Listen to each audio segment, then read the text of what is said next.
ಇದು ಬಿಚ್ಚಾಲಯ ಅಂತ ಕರೀತಾರೆ. ಹಳೆ ಹೆಸರು ಬಿಚ್ಚಾಲಯ, ಇವಾಗ ಬಿಚ್ಚಾಲಿ ಎಂತಾಗಿದೆ. ನೀವೆಲ್ಲ ಮಂತ್ರಾಲಯಕ್ಕೆ ಹೋಗಿ ಬಂದ್ರ ಎಲ್ಲಾರು?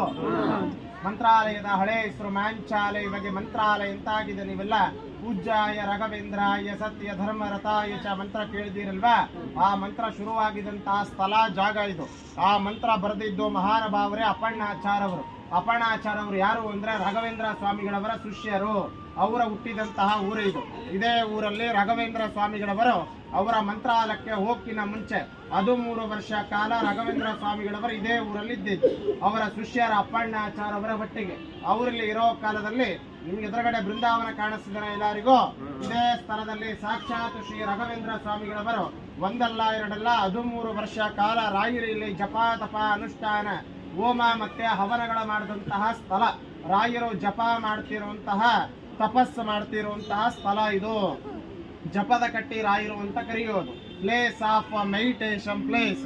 ರಾಯರಿಗೆ ಪ್ರತಿನಿತ್ಯನು ಅವರು ಇಲ್ಲಿ ಊಟ ಮಾಡುವ ಸಮಯದಲ್ಲಿ ಅವರಿಗೆ ತುಂಬಾ ಇಷ್ಟವಾದ ಅವರ ಫೇವರೇಟ್ ಪದಾರ್ಥ ಬಂದು ಕಡಲೆಬೇಳೆ ಚಟ್ನಿ ಮತ್ತೆ ಮಸ್ತಿ ಕಡುಬು ಅಂತ ಬರ್ತದೆ. ಮಸ್ತಿ ಕಡುಬು ಅಂದ್ರೆ ನೀವೆಲ್ಲ ಗಣೇಶ ಚತುರ್ಥಿ ಗಣಪತಿ ಹಬ್ಬ ಬಂದಾಗ ದೇವರ ನೈವೇದ್ಯಕ್ಕೆ ಊರಣದ ಕಡುಬು ಅಂತ ಮಾಡ್ತೀರಿ.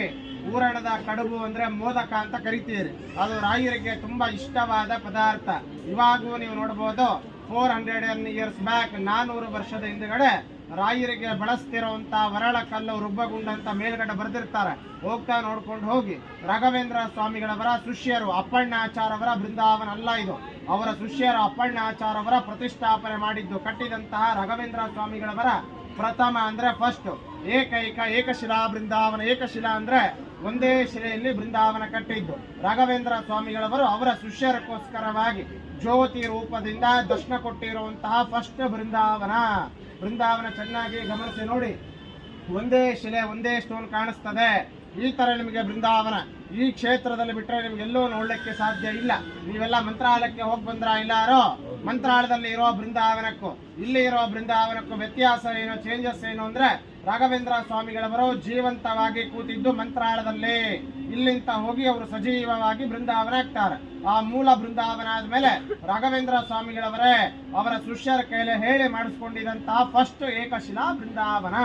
ನೀವು ಬಂದಿದಂತ ಈ ಜಾಗ ಮಾಮೂಲಿ ಕ್ಷೇತ್ರ ಅಲ್ಲ, ತುಂಬಾ ಜಾಗೃತವಾದ ಕ್ಷೇತ್ರ. ಇವಾಗೂ ಬೆಳಿಗ್ಗೆ ಮುಂಜಾನೆ 4 ಮತ್ತೆ 4:15 ಸುಮಾರು ರಾಘವೇಂದ್ರ ಸ್ವಾಮಿಗಳವರು ಮತ್ತೆ ಅಪ್ಪಣ್ಣಾಚಾರ್ಯವರ ಬಂದು ಇವಾಗೂ ಸಹ ಅವರು ಸ್ನಾನ ಮಾಡಿ ಹೋಗ್ತಿರುವಂತಹ ಪ್ರತೀತಿ ಇದೆ. ಕೆಲವೊಮ್ಮೆ ಅವರ ಅಜ್ಜಿಗಳು ಬಿದ್ದಿರ್ತವೆ. ಈಗಾಗಲೇ ಎಷ್ಟೋ ಜನ ನೋಡಿದ್ದಾರೆ. ಮಧ್ಯರಾತ್ರದಲ್ಲಿ ಮಂತ್ರಾಲಯ ಕ್ಷೇತ್ರ ಅಂತ ಒಂದು ಜ್ಯೋತಿ ರೂಪ ಈ ಬಿಚ್ಚಾಲಿ ಕ್ಷೇತ್ರಕ್ಕೆ ಬರ್ತದೆ. ಅಂದ್ರೆ ರಾಘವೇಂದ್ರ